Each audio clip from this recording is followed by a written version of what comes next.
furniture and the setup is already there. Okay.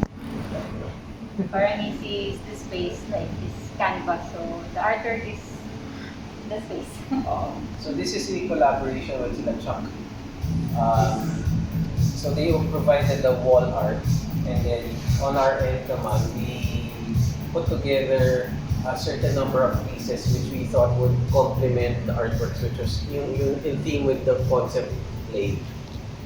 So if you go around the space, you'll see certain objects na medyo playful.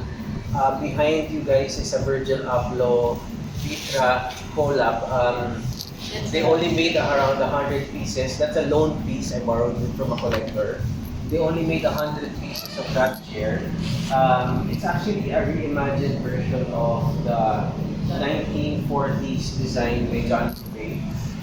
The shape of so the cover is the shell is actually made of wood, and then yung steel part is made apparent color black siya, The original version. design. So si Virgil Abloh did the reimagination of the piece and turned the shell into an opaque plexiglass, and then painted the frames to a baby blue finish. Very off-white. And a nice story about it is that when my friend who owns this bought it, he asked me if I wanted one piece. At that time when it was offered, medyo mahal siya. It was around 160,000 for one piece. So syempre on my end, I was a bit hesitant to jump on that opportunity.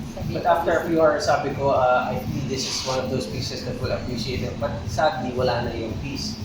And then a few weeks after that exhibit, that launch, I came across a reseller selling it for almost 3 to 4 times the value. So parang sabi pa lang sayang. Dapat, hindi mo na pinag-isipan. So ngayon, hiniram ko na lang yun sa kanya. So,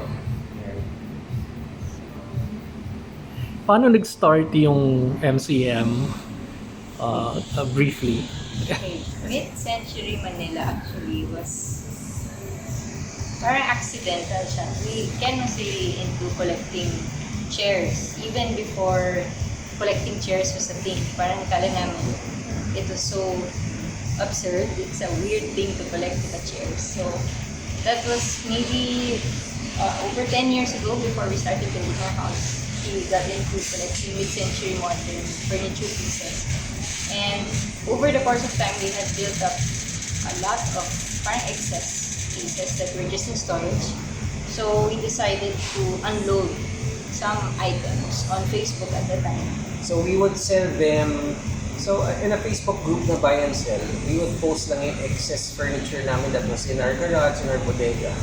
So yung pinost namin siya, we were surprised. So at that time when we were posting them, we didn't think that people knew what it was. So parang it was a natural instinct of ours that when we posted that piece, we had the backstory na this is an original piece designed in 1946, ganyan.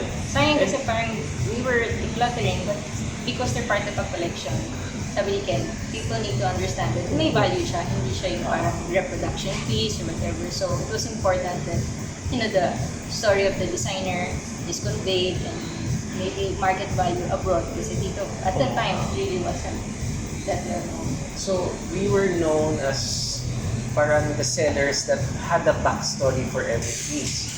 So at that time, parang people were started to take interest na in the pieces that we were selling, at such time na sabi ko kay Isa, ubus na yung na dinideclutter natin.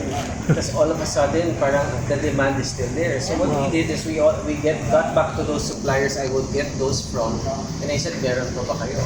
So they would bring in all these pieces. So I started to sell again, sell. Buy and sell. Hindi na siya buy to collect. Buy to sell na siya. And then, sadly, that Facebook group that I was a member of removed me sa group. So yung tinanggal ako, I stocked up on inventory na, di ba? I was prepared to post on a day-to-day basis. And then tinanggal ako dun sa Facebook group simply because I lived in Laguna. It was supposed to be a Metro Manila buy and sell. But the thing was, sabi ko, medyo weird kasi I would send my pieces to my Alabang office. Doon siya kukunin. Diba? So sabi ko, parang unfair yun. But later on, I realized that from one of the admins na nagtanggal sa akin, parang yung tono niya was, ang laki ng kinikita mo dito, kami libre lang admin. So parang may Ah. notion na siguro they wanted They me wanted to us to Percentage. pay a fee or a percentage of every sale. So ako, to cut the story short and just to keep moving forward lang all the time, we built our own buy and sell group.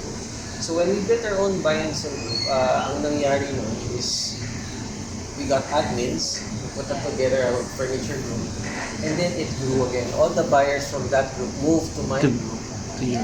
and it just grew. Lumaki siya to a level wherein it was bigger than the other one. But it was a lot of fun. Parang, instead of just posting things for sale, we would do like flash bids, parang bidding on certain items, and then we would do like a home feature. So we would ask members of this, we call it MPAC, of our Facebook group, to show us photos of their houses. Tapos yung feature namin siya, we talk about the furniture inside. So we had more control. Yeah. In a sense, we were able to create a group or a community of collectors na. Yeah, so it was very engaged kasi it was... Ang haba ng sagot namin sa tanong. And then Ang afterwards, ganda naman yung kwento. afterwards, so ang nangyari, lumaki na yung group, sobrang laki. Ang nangyari lang doon, the drawback was with Facebook, part of the rule of that group is that when you post an item, the price should be there, reflected. Yeah. And then the buyer should be transparent kung sino bumili.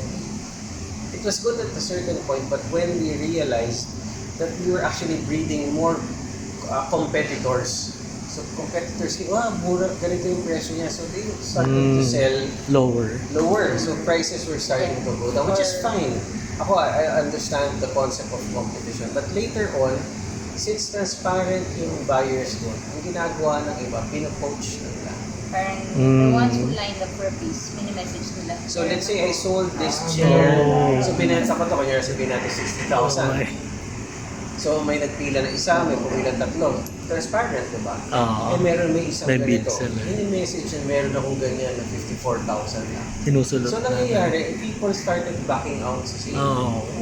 So sinabi ko kay Isa, sabi ko, okay, we need to make things a little concealed. That way competitors don't grow.